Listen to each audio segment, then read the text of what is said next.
लोकसभा निवडणूक लागलेली आहे आणि उमेदवारी राष्ट्रवादी काँग्रेस पार्टीला देण्यात आलेली आहे. पण एक अर्चनाताई पाटील यांना उमेदवारी मिळाल्यावर बघायला भेटते की राष्ट्रवादीचे कार्यकर्ते थोडे नाराज आहेत आणि असुरक्षित आहेत. नाही, अगदी नाराज वगैरे आहेत हे चुकीचं आहे. मुळामध्ये महायुतीमध्ये राष्ट्रवादी काँग्रेस, भाजप आणि शिवसेना आणि मित्रपक्ष असं सगळ्यांचं मिळून महायुती आहे. प्रत्येक पक्षामधल्या उमेदवाराची इच्छा होती की आम्हाला देखील उमेदवारी भेटावी, तिकीट भेटावं. मग तसं शिंदे गटात, शिवसेना गटातून देखील मागणी होती. त्याच पद्धतीनं भाजपमधून देखील काही मागण्या होत्या. परंतु वर जे पक्षश्रेष्ठ आहेत, आदरणीय अजितदादा पवार साहेब असतील, आमचे नेते आदरणीय देवेंद्र फडणवीस साहेब असतील आणि सगळेच एकनाथजी शिंदे असतील, त्यांनी इलेक्टिव्ह मेरिटच्या बेसिसवर उमेदवार तर इच्छुक भरपूर आहेत, परंतु 100% निवडून येण्याची क्षमता कुणामध्ये आहे तर त्यांना आदरणीय अर्चनाताई राणा जगजितसिंह पाटील यांच्यामध्ये ती क्षमता दिसली आणि म्हणून खऱ्या अर्थानं अर्चनाताई यांना तिकीट दिलेलं आहे. भले काही दिवसाची नाराजी त्या राहिलेल्या उमेदवारामध्ये असू शकते, परंतु ती नाराजी देखील त्यांनी आजच सकाळी बोलून सांगितलेलं आहे की आमची नाराजी वगैरे काही नाही. आम्ही एक दिलानं, एक संघानं, एक वज्रमुठीनं या महायुतीचा उमेदवाराला निवडून आणण्यासाठी प्रयत्न करू.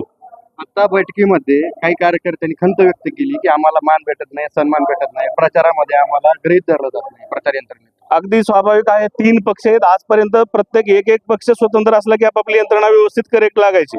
आता साहजिक घरामध्ये देखील 4 भाऊ असले तर भांड्याला भांडं लागत असतं. इथं जर 3 पक्ष मोठे प्लस मित्र पक्ष आहेत, त्यामुळे थोडंसं 19-20 थोडा चलता आहे. लेकिन प्रत्येकाच्या भावनांचा आदर महायुतीमध्ये घेतला जाईल असं आमचे जिल्हाध्यक्ष आदरणीय महेंद्र दुर्गुडे यांनी पण सांगितले आणि जिल्ह्याचे भाजपचे ज्येष्ठ नेते राणा जगजितसिंह पाटील यांनी देखील तसं खात्रीपूर्वक आम्हाला आश्वासन दिलं आहे की कोणत्याही कार्यकर्त्यावर आमच्याकडून अन्याय केला जाणार नाही किंवा त्यांच्या भावना दुखावल्या जाणार नाही.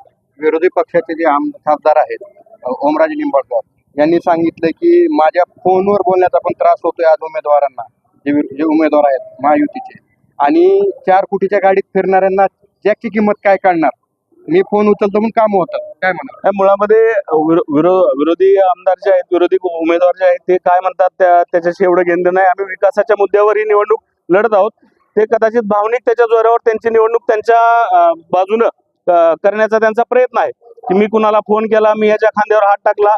खासदारानं फोन करणं, खासदारानं खांद्यावर हात टाकणं हे महत्वाचं नाही.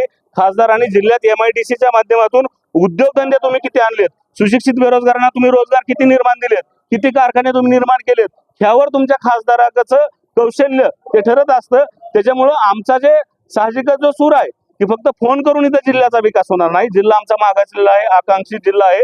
फोन करून इथं चालणार नाही, भावनिक त्याचं राजकारण चालणार नाही. तर वास्तव त्याचं भान ठेवून जिल्हा आमचा मागासलेला आहे का, तर निश्चितपणे अविकसित जिल्हा आहे, आकांक्षित जिल्हा आहे, त्याला विकासाच्या प्रक्रियेत आणण्यासाठी खांद्यावर हात टाकून आणि फोन करून ताळमेळ लागणार नाही. इथं सुशिक्षित बेरोजगारांचे प्रश्न मिटवण्यासाठी MIDC मध्ये मोठमोठे उद्योगधंदे या ठिकाणी उभा करणं महत्वाचं असतं. आणि या सगळ्या ह्याच्यामध्ये माननीय खासदार ओमराजे निंबाळकर हे पूर्णपणे अपयशी ठरलेले आहेत. म्हणून माझं कळकळीचं आव्हान आहे सगळ्या मतदारांना की आपण यावेळेस महायुतीच्या आदरणीय अजितदादा पवार साहेब यांच्या मार्गदर्शनानुसार ज्यांना खऱ्या अर्थानं उमेदवारी दिलेली आहे अशा आदरणीय अर्चनाताई पाटील यांच्या पाठीशी आपण गंभीरपणे उभं राहावं आणि प्रचंड मताने त्यांना निवडून द्यावं.